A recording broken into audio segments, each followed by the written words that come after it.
Welcome back to Rise and Shine. Now, photographer Rick Smolan's images have been featured in Newsweek, National Geographic, and Time magazine. Show off.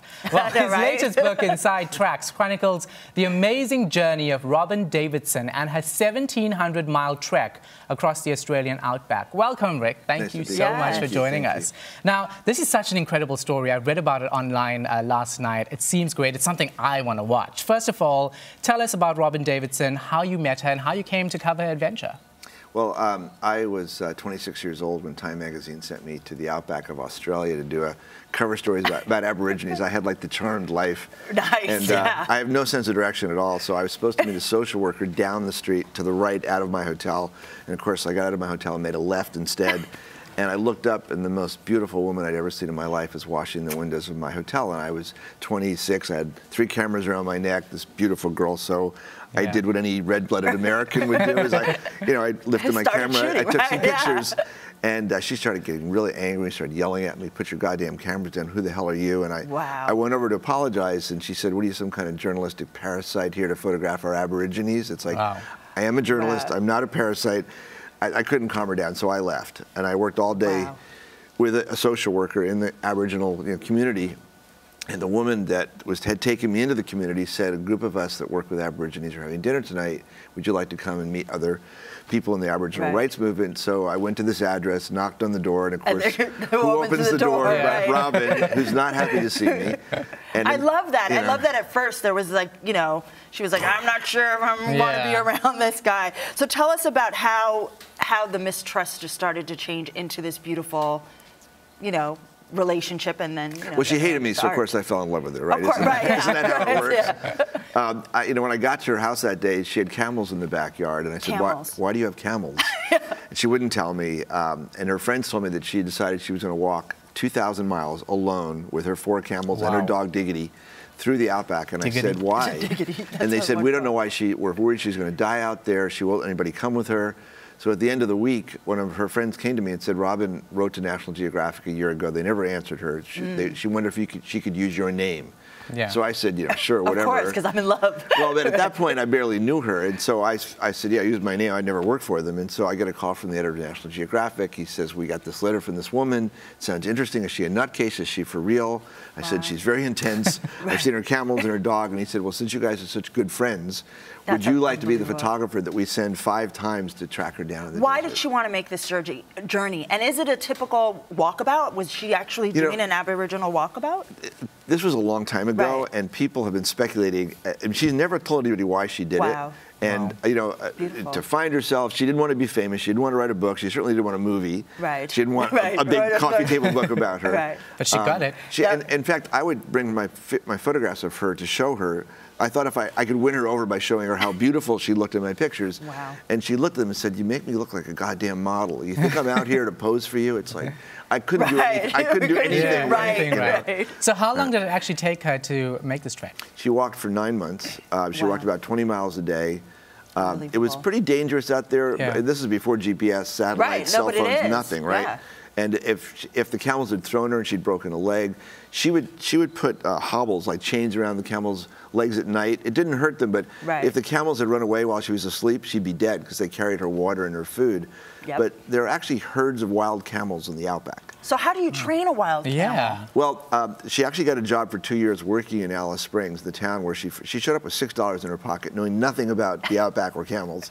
And everybody thought she was crazy, but she managed to find a guy that taught her about camels. But camels, if you treat them well, they're like 2,000-pound dogs. Her camels loved her. Wow, so they didn't spit. They do. They're known for spitting. They didn't like me. They didn't like me. So you got a little hawk on you. She also, do you guys have pets? Either one of you? Okay, so I don't. I've had pets. I don't have one now. She had this little dog, Diggity, and 2 years before her camel trip, she worked in a hospital as a janitor, just emptying trash bins. And she was like 23 years old, and she heard these terrible cries coming from the basement. She went down the basement and found that they were taking stray dogs and doing experiments. Oh my God. And she couldn't stand it, so she waited till everybody left that night. The second day on the job, everybody was gone from the hospital. She went to the basement, she opened all the cages, all the doors, and let all the animals out. And this little puppy, Diggity, had been brought in that morning, and Diggity didn't run away. So Diggity became her dog and protected her during her trip. Right. warned her if there were snakes, if there was something crawled into her sleeping bag. If she got lost, Diggity would lead her back to where she'd camp with, with the camels. Unbelievable. So you went 5 times to the Outback. How was that? And how was the process of documenting, you know? Well, it was weird because, first of all, I have no sense of direction, as I said. Right, yeah, exactly. So my How did you make it? My friends all said, you're the one's going to die out there, not her. No, I had a 4-wheel drive air-conditioned car with my stereo, which she was quite resentful of also. But as long as I could find an Aboriginal settlement, I would say, have you seen the Camel Lady, which is what everybody called her out there. Right. And they could lead me right to her. She would always say, she would tell me, I haven't seen anybody in 6 weeks. How did you find me? I said, the Aborigines know where you are every minute. Right. They're tracking you. You may not think there's anybody out here, right. but they see your tracks, they see your trails. This is like, they live for off them, the it's land. their backyard, right? Absolutely. Well, and no wonder they thought she was a nut job, though. Well, they did. And what was interesting, the Aborigines really liked her because most people that go out there go to study them, like they're anthropological, right? Right. She wanted to learn from them. She felt there were things that they could teach her.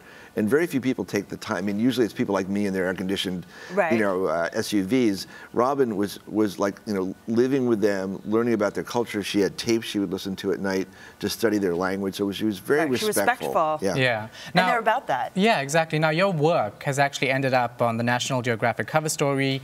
It was a best-selling novel. Now, 30 years later, around 30 years later, you're receiving a call from producers? Tell us about that. Well, the weirdest thing is that I kept saying to Robyn during a trip, you should keep a journal because someday you're going to want to write about this. And she said, why do you have to turn everything into a product? Why can't you experience things and not be filtering it and packaging and selling and marketing? I said, okay. Right. So 2 years after the trip, she calls me and says, I like Robyn. I've written a book. Like her. Yeah. And she says, I'm not very nice to you in it, but I want you to read it. If you don't like it, so I read it. I'm a jerk at the beginning of the book, and then I get better as we become closer. And she said, you don't want me to change anything? I said, no, I think people would understand the perspective of the writer. But it's so funny. Here's somebody who didn't want to be famous, didn't want sponsorship, didn't want a book, and the world's been chasing her ever since. So she wrote this. And you have, in your own way. Yeah, well, you have such a respect for her, which is so genuine and I truthful. adore her, and she changed my life as well. But as you were saying a minute ago, I got a call from these producers in Hollywood, and actually I've gotten a call about every 8 years since the trip.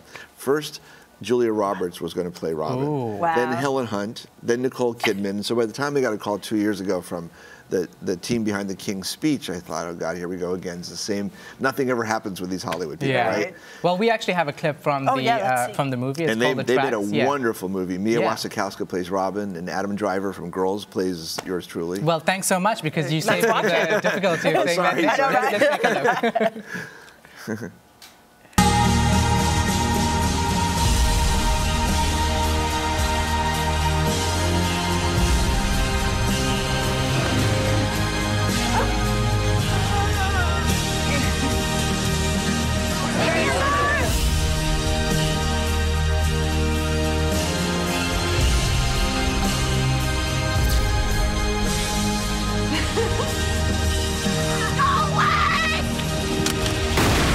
I'm so alone. We all are.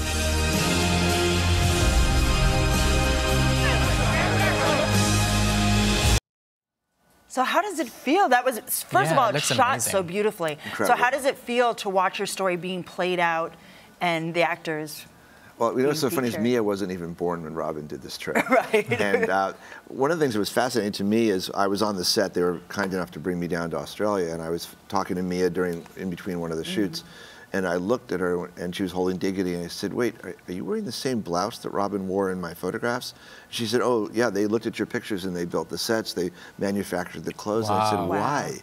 And she said, oh, they even cast Robyn's father to look like her father, Mr. Eddie, the Aboriginal man. They wanted it to look like all the original people in it. And, sometimes, never let the facts interfere with a good story.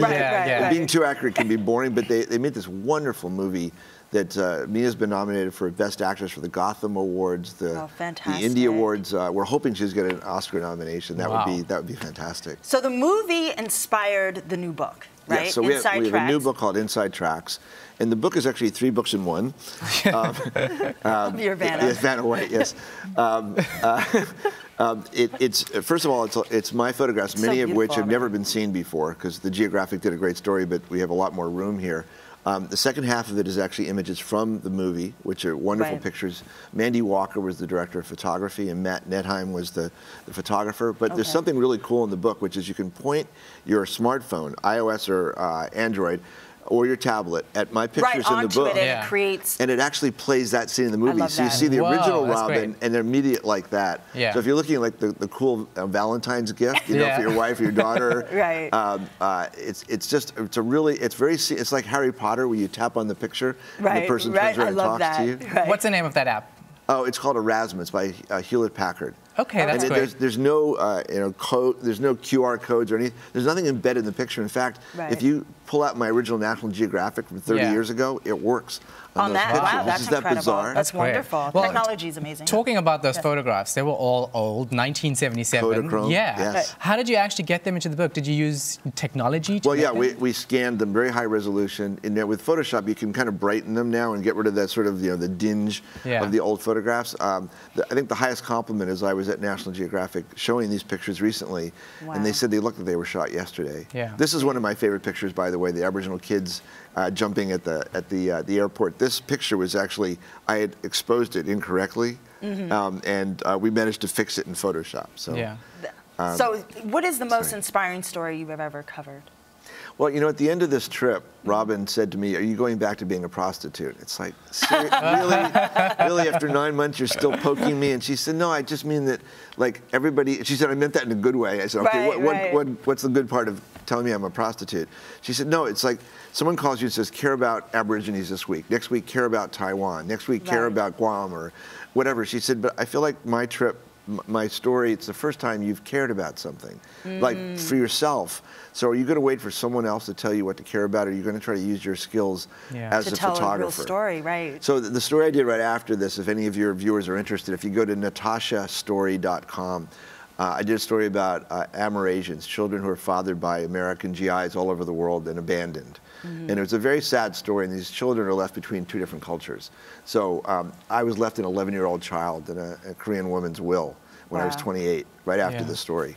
And it's a wonderful story of what's happened to this wonderful young girl ever since. So beautiful. All right, thank you very much for your time, Thanks Rick. a lot. We Nice to be really here. appreciate it. It was great talking to you. Thank you.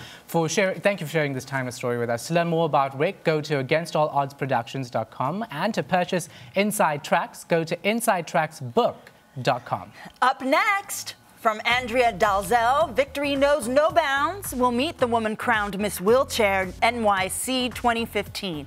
Next, don't go away. You're watching Arise and Shine.